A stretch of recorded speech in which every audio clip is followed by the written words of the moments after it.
बिस्मिल्लाहिर्रहमानिर्रहीम। अस्सलामु अलैकुम वरहमतुल्लाहि वबरकातुहू। आबिद राजा चैनल की तरफ से आज मैं अपने दोस्तों को रसूलुल्लाह सल्लल्लाहु अलैहि वआलिहि वसल्लम का एक फरमान बताऊंगा। उससे पहले मैं अपने तमाम दोस्तों से गुजारिश करूंगा कि इस वीडियो को आपने आगे ज़रूर शेयर करना है। तो शुरू करते हैं। बिस्मिल्लाहिर्रहमानिर्रहीम। रसूलुल्लाह सल्लल्लाहु अलैहि वआलिहि वसल्लम ने इरशाद फरमाया, एक आदमी किसी बस्ती में अपने मुसलमान भाई से मुलाकात करने के लिए चला तो अल्लाह ताला ने इसके रास्ते पर एक फरिश्ता बिठा दिया। वो इसके पास से गुजरा तो फरिश्ते ने पूछा, तुम कहाँ जा रहे हो? इसने कहा, इस बस्ती में मेरा भाई है, इससे मिलने जा रहा हूँ। फरिश्ते ने कहा, क्या तुमने इस पर कोई एहसान किया था जिसका बदला लेने जा रहे हो? इसने कहा, नहीं, बस मैं इससे अल्लाह के लिए मोहब्बत करता हूँ।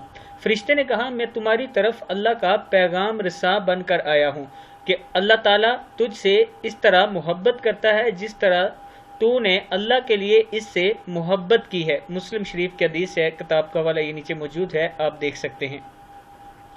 तो मैं अपने दोस्तों से गुजारिश करूंगा कि बहन भाइयों के साथ प्यार और मोहब्बत से रहा करें। छोटी छोटी गलतियों पर नाराजगियां न बना लिया करें और एक दूसरे के लिए बुरा न सोचने लगा करें और एक दूसरे की गीबत न किया करें।